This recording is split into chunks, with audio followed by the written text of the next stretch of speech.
श्रद्धा और सबरी परिवार के सभी सदस्यों को मेरा नमस्कार। आज का जो प्रसंग है, आपसे निवेदन करूंगा कि उसको धर्म के नजरिए से ना देखिएगा, उसको देखिएगा श्रद्धा और विश्वास के नजरिए से।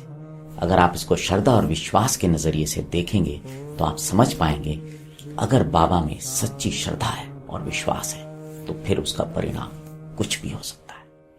इस प्रसंग को सुनाने के दौरान हमने कुछ चित्र इस्तेमाल किए जो मैं नहीं जानता किसने खींचे, किसने बनाए, लेकिन बाबा से प्रार्थना करूंगा कि जिन लोगों ने भी इन चित्रों को खींचा है या बनाया है, बाबा उन पर और उनके परिवार पर सदैव अपनी कृपा और आशीर्वाद बनाए रखे, और साथ ही साथ जो श्रद्धा और सबरी परिवार है उसके सदस्यों का भी सदैव सदैव मार्गदर्शन करते रहे। तो अब आते हैं आज के प्रसंग पर। महाराष्ट्र की पावन धरती पर नंदुरबार एक जिला है। उस जिले में एक छोटा सा शहर है जिसका नाम था शाहदा।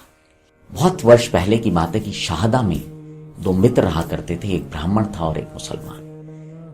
किसी मामले को लेकर जो ब्राह्मण मित्र था उसको फांसी की सजा सुनाई गई। मामला अदालत पहुंचा था और अदालत ने उसको दोषी पाया और फांसी की सजा दी। इस खबर से उस व्यक्ति का पूरा परिवार टूट सा गया था। उनको समझ नहीं आ रहा था क्या करें, और यही स्थिति उसके उस मित्र की थी। वो भी नहीं समझ पा रहा था कि किस तरह से अपने मित्र को बचाए और छुड़ाए, क्योंकि वो जानता था कि उसका मित्र जो है वो निर्दोष है। इस मुसलमान मित्र का बाबा पे बहुत भरोसा था। उसे जब कुछ नहीं सूझा तो वो सीधा शिरडी साईं के दरबार में हाजिरी लगाने पहुंच गया। जब वो द्वारका माई में बाबा के सामने दर्शन करने के लिए पहुंचा तो उसकी आंखों में आंसू थे और उसने हाथ जोड़कर बाबा से प्रणाम किया, उनसे प्रार्थना की कि बाबा, मेरा जो मित्र है वो निर्दोष है। मैं जानता हूं, अब मैं आपकी शरण में आया हूं और आपसे प्रार्थना कर रहा हूं कि उसको किसी तरह बचा लीजिए। साईं बाबा ने उस व्यक्ति की ओर देखा। उनकी दृष्टि में एक करुणा थी, प्रेम था। बाबा बोले, 4 दिनों में अल्लाह भला करेगा। ये कहने के बाद बाबा मौन हो गए और उस व्यक्ति को बोला कि तुम शिरडी छोड़कर मत जाना। एक दिन बीत गया, दूसरा दिन भी बीत गया, 3 दिन पूरे हो गए, चौथा दिन भी बीत गया, लेकिन उस व्यक्ति में सब्र था, बाबा में विश्वास था।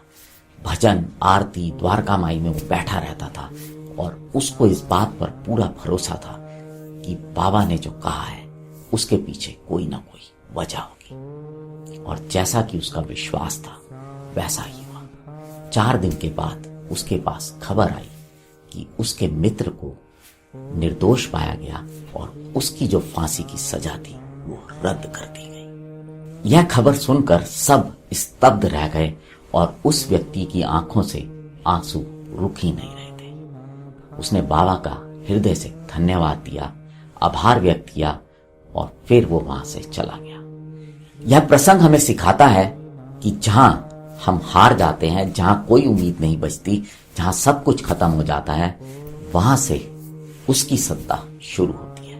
अगर आपके मन में अपने गुरु के प्रति सच्ची श्रद्धा है, विश्वास है, तो विश्वास रखिए कि वो और भगवान आपकी मदद जरूर करेंगे। आज का जो प्रसंग है ये मैंने आपको सुनाया है साईं लीला मैगजीन सन 1923 के अंक 8 से, और ये जो पत्र थे ये काका साहेब दीक्षित द्वारा लिखे गए थे और ये उस मैगजीन में प्रकाशित हुआ था। अगर आपको आज का प्रसंग अच्छा लगा हो तो इसे और भी साईं भक्तों से साझा कीजिएगा। अब आपसे विदा लेता हूं, जुड़े रहें श्रद्धा और सबरी के साथ। नमस्कार।